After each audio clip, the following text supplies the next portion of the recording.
Student, मैं आज आपको कक्षा पंचम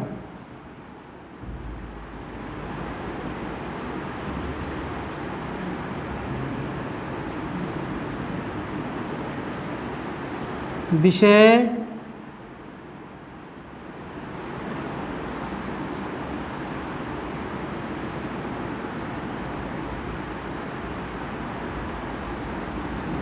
सामाजिक विषय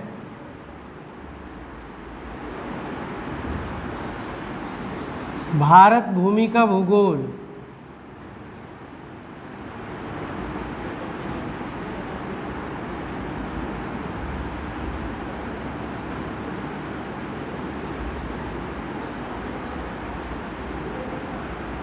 पाठ 6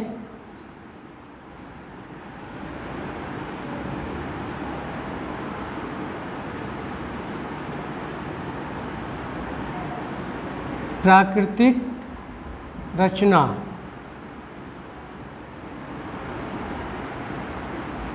आज मैं आपको पाठ 6 प्राकृतिक रचना के बारे में बताऊंगा। अपने जो भारत की किस प्रकार से रचना करी गई है, इसमें हमारी अपना देश विविधतापूर्ण है। यहाँ पर्वतों को छूते पर्वत हैं, हरा भरा मैदान है और नदियां हैं, लहलहाती नदियां हैं। इसने अपने देश को बहुत सुंदर आकर्षक बनाया है। इसमें इस रचना को जो रचना बनाई है प्रकृति ने, उसे 5 प्रकार में प्रकृति ने 5 भागों में बांटा गया है।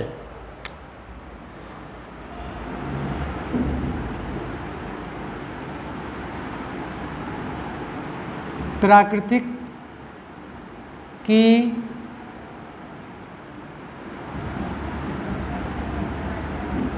को 5 भागों में बांटा गया है। नंबर 1 है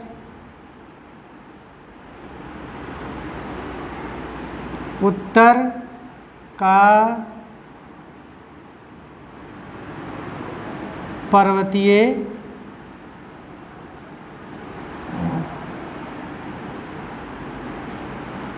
भाग। उत्तर का पर्वतीय भाग, इसमें जो हमारा उत्तर का पर्वतीय भाग है, उसमें जो खेती करते हैं वो सीढ़ी नुमा खेत बनाते हैं और उस पर खेती की जाती है। इसमें जो उत्तर से पूरब और पूरब से पश्चिम तक का जो भाग है वो 2400 किलोमीटर का है। इसमें जो नदियाँ आती हैं, गंगा, यमुना, ब्यास, सतलज आदि नदियाँ बहती हैं और जो बर्फ़ पिघलती है, इसी से ये नदी आती हैं और जा कर के हमारी जो भूमि है उसे उपजाऊ बनाती हैं, जिससे हम खेत हरे भरे रहते हैं। और ये उत्तर का पर्वतीय भाग है। इसमें उत्तर में विश्व का सबसे ऊंचा पर्वत है एवरेस्ट पर्वत है।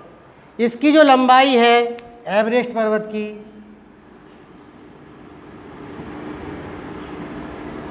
एवरेस्ट पर्वत ये विश्व का सबसे ऊंचा पर्वत है और इसकी लंबाई समुद्र तल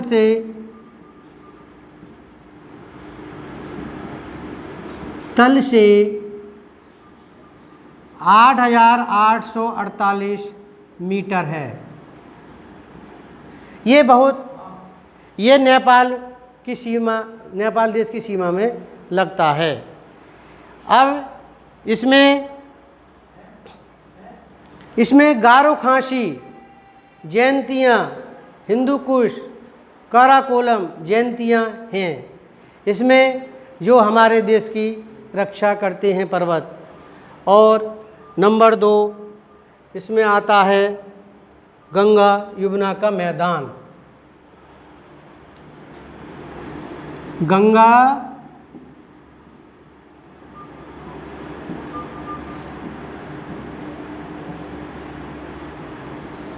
यमुना का मैदान।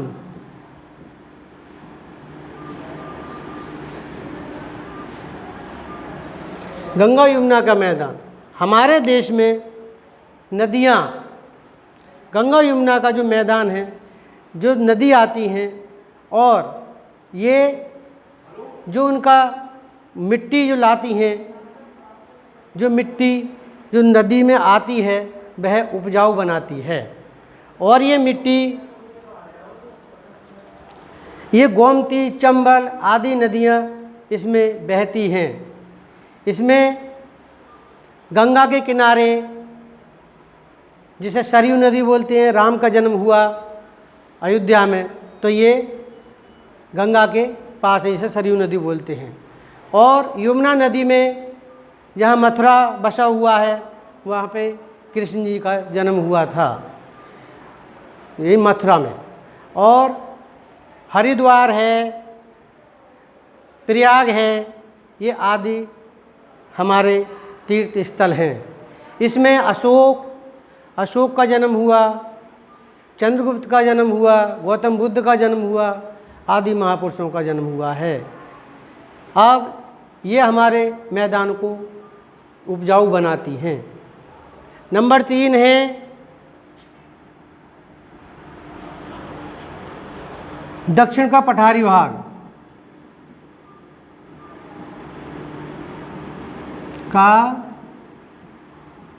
पठारी भाग जो हमारे भारत के मानचित्र में है त्रिकोण जैसा, ये पठारी भाग है। इसमें इसके मध्य में है विंध्याचल पर्वत और सतपुड़ा पर्वत है।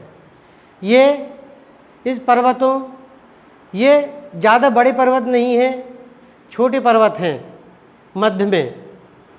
ये हमारे देश के गोदावरी, महानदी, कृष्णा, कावेरी, यहाँ पे नदियाँ बहती हैं। और यहाँ की जो नदियों के जल से यहाँ पे जो खेती होती है, कपास, ज्वार, बाजरा की खेती की जाती है। ये हमारा पठारी भाग। अब देखिए नंबर 4 समुद्र तटीय मैदान।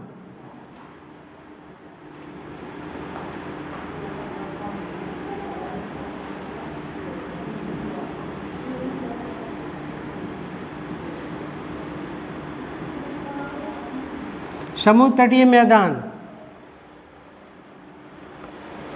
इसमें समुद्र जो तीनों सब नदियां आकर के समुद्र में मिल जाती हैं। ये बंगाल की खाड़ी में सभी आकर के मिल जाती हैं।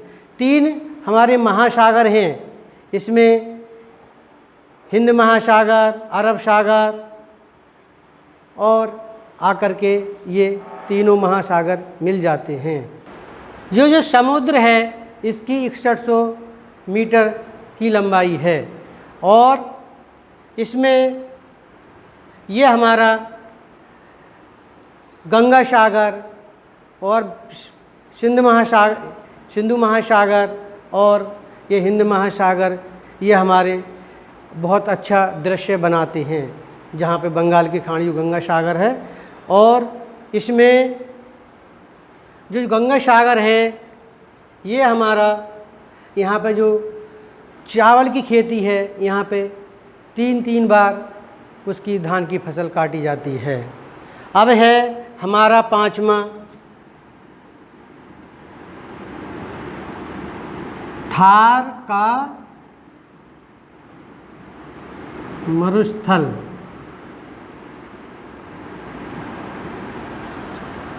हमारे जो देश की भूमि है वो प्रकृति ने बहुत अच्छी प्रदान की है।